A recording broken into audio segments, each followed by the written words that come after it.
we're back with another tutorial for 7 Simul. This time more on sample solves, especially mga solve na naka-point to a different angle yung 12 o'clock position.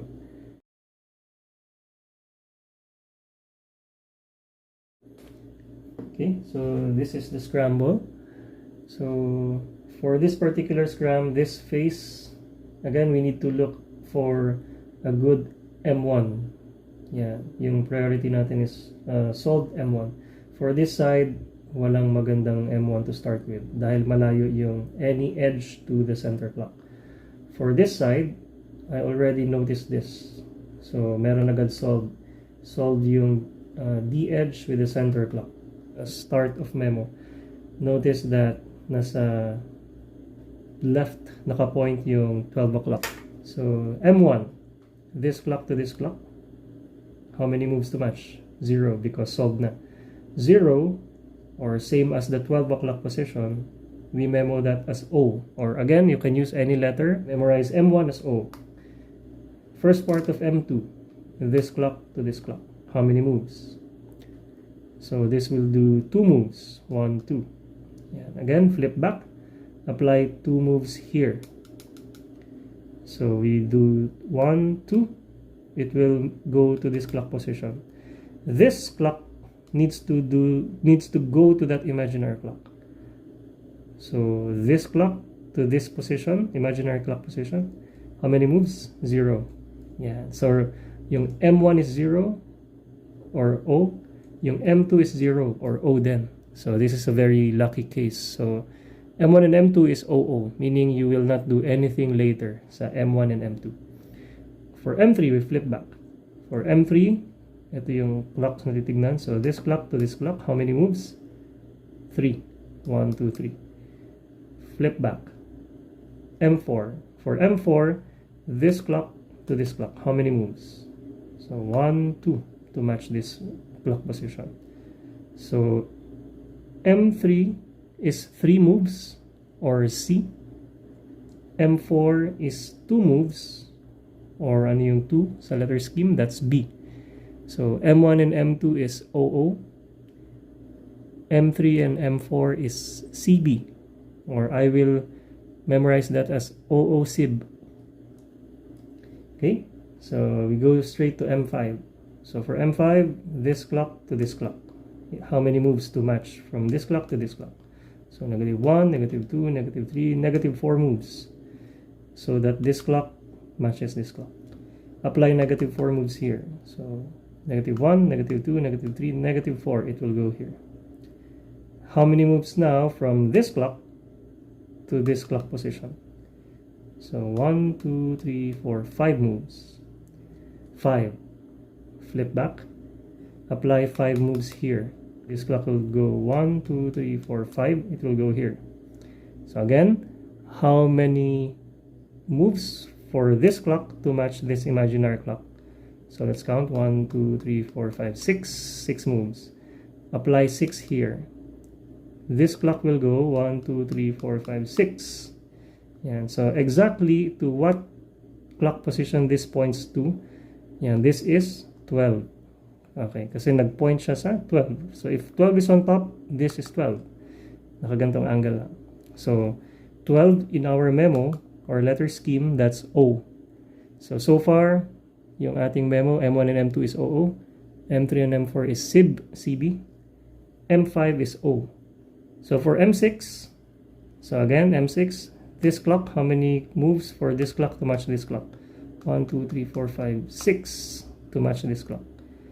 Apply 6 here. So this clock, 6 moves then. 1, 2, 3, 4, 5, 6. Pupunta rin siya at this clock position. So again, this clock, what is this clock relative to 12? If 12 is on top, this is 3.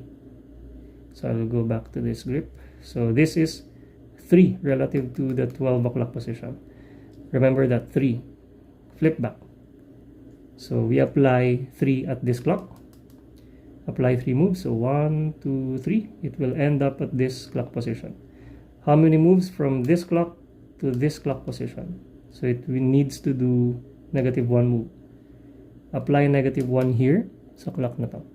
So this clock will go here at this clock position.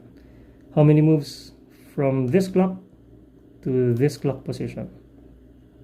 1, 2, 3, 4, 5, 6 moves. 6 in our letter scheme is what letter? F. So that's our M6.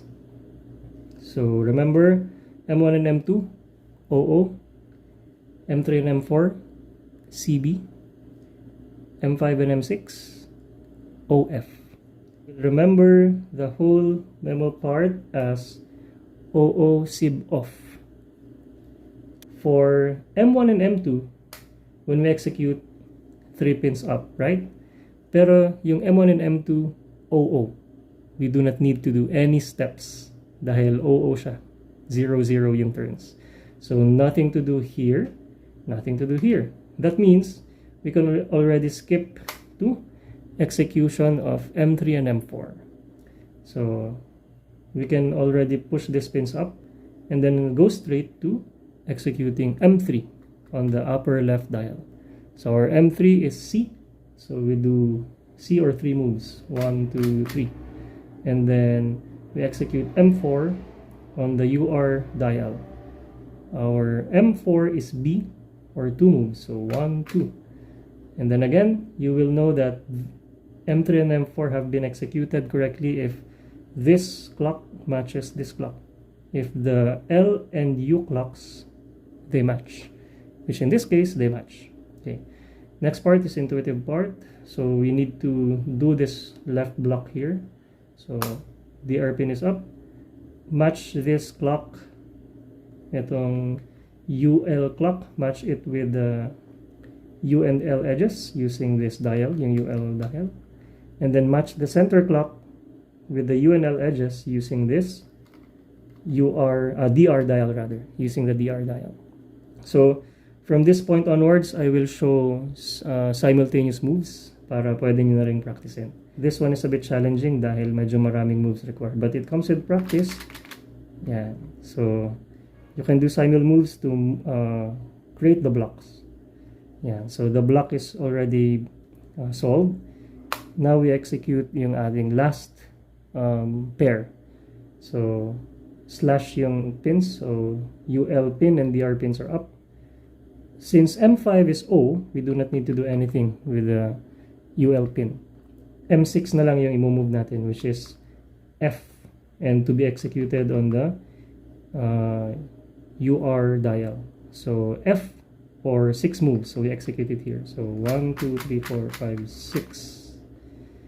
Yeah, so at this point, we are done with the memorization part. So push this pin down, so only the UL pin is up.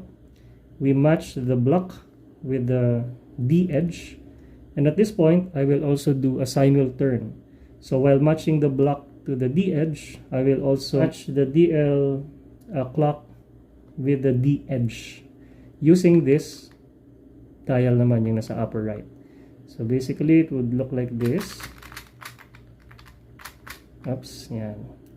So nagmatch na sila using simul turns, using this dial and this dial. And at this point, push the the DL pin up. So UL and DL pins are up, and then solve na yung whole block.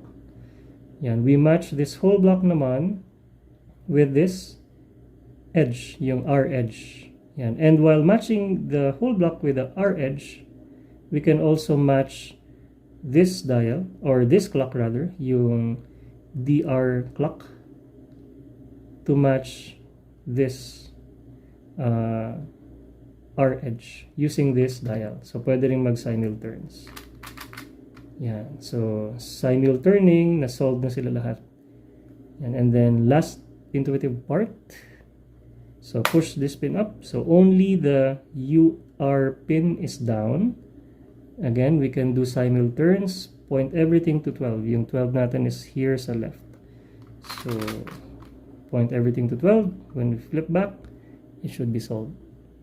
So that's one scramble with 12 pointing to the left.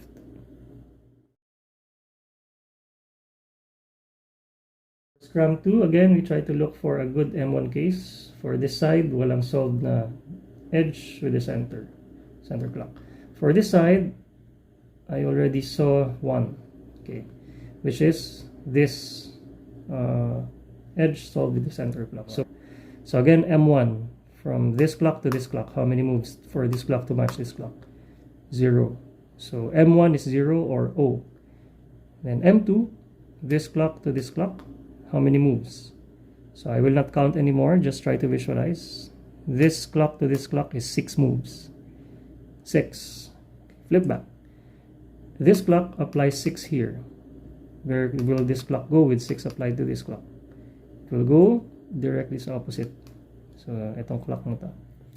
And this clock, how many moves naman from this clock to match this imaginary clock? 0 moves then. So, M2 is also 0 or O. So, M1 kanina is O, M2 is O. So, OO. M1 and M2 is OO. Yeah. Flip back, we go for M3. So, M3 again is this clock to this clock. How many moves? This clock to this clock? -1. So, -1 in our letter scheme is K. Flip back. So, from this clock to this clock, how many moves? 6. And 6 in our letter scheme is F. M1 and M2 as OO. M3 and M4 as KF. So, I remember that or memo that as OO KIF. KIF, yung M3 and M4. Next, we go to M5. So, again, M5, this clock to this clock, how many moves? That's -5. Apply -5 here. Where will this clock go? This clock will go here with -5 applied to it. This clock to this imaginary clock position, how many moves? 3. Okay, so remember 3. Flip to the back. Apply 3 here. So, where will this clock go with 3 applied to this? 1, 2, 3. Pupunta siya dito. Yeah. And for this clock to match this imaginary clock position, how many moves? So, 3 then. So, apply 3 here.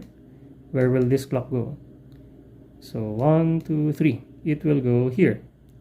So, remember this. This clock will go here with 3 applied to it. And relative to 12, what is this clock position? Yeah, this clock position relative to 12 is -1.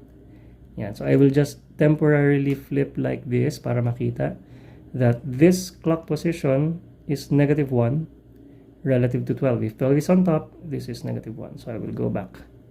So again, we applied 3 here. 1, 2, 3. This clock position is -1. -1 on our memo is letter K. So far, OO KIF K, yung M1 to M5. Last letter, M6. So, from this clock to this clock, how many moves? So, 1, 2, 3, 4. So, mapupunta dito yung clock na to. So, from this clock to this imaginary clock position, how many moves? 1, 2, 3, 4. Okay. And then this one, relative to 12 again, what is this clock position? So remember, this is relative to 12, this is -1. So again, flip temporarily. This clock position, if 12 is on top, this is -1. So I will go back again. So again, when we applied 4 moves here, this clock will go here, -1. Flip back. Now apply -1 here.